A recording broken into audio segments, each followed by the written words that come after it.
So the product rule for differentiation is not really a rule, it's a theorem. In other words, it's something that can be proven, whereas a rule can be arbitrary. Theorems have proofs.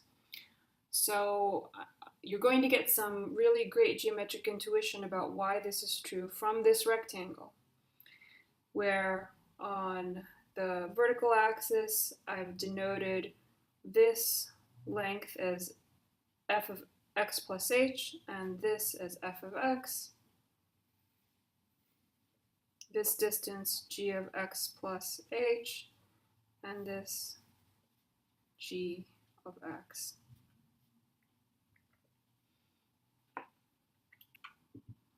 Which makes this distance delta f, and this distance delta g, where delta f equals f of x plus h minus f of x, and delta g equals g of x plus h minus g of x.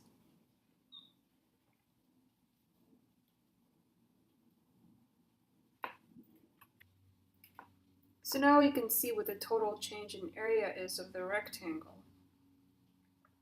The increase here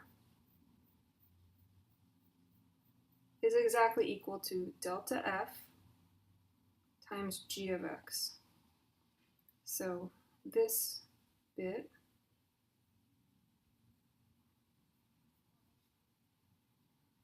is delta f times g of x. This shaded area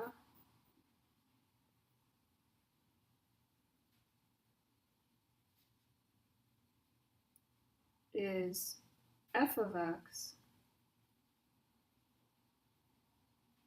times delta g.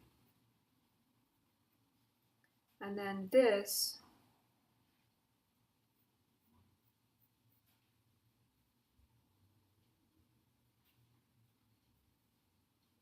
is equal to delta f times delta g. So here I've written the definition of the derivative of the product, f times g. It's, as always, this difference quotient, right? But notice this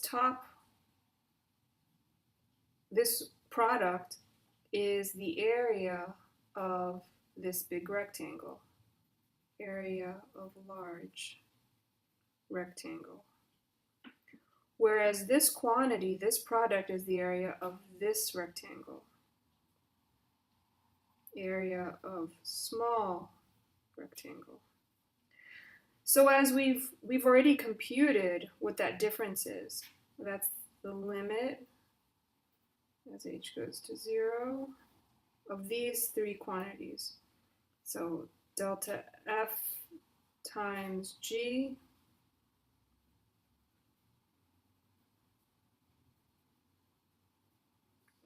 plus f times delta g plus delta f times delta g all over h.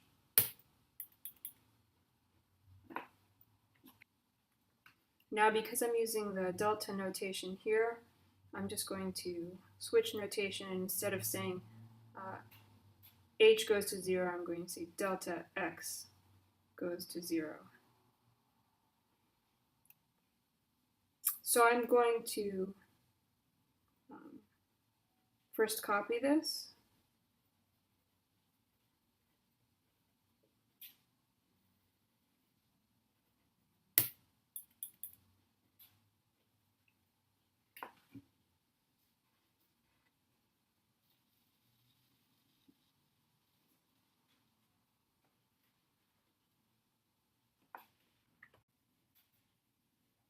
At this point, I've completed all the computations to show that the derivative of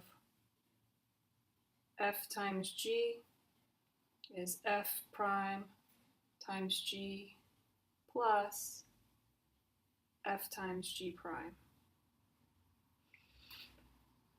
So none of these require a ton of sophisticated computation.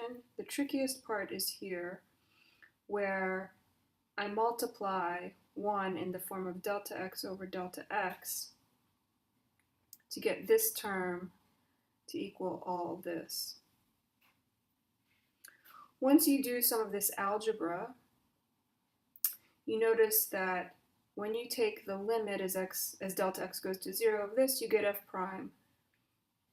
The limit as delta x goes to 0 of this is g prime. Again, f prime, g prime, and the limit of this as delta x goes to 0 is 0. So this term, when you take the limit as delta x goes to 0, the whole thing goes to 0, which leaves these remaining terms. Okay, so it's at this point when I verify that if I took the limit individually, all the limits would exist, that I can go ahead and take all the limits and say that the limit of this sum is equal to the sum of the limits, which finally brings us to f prime g plus f g prime.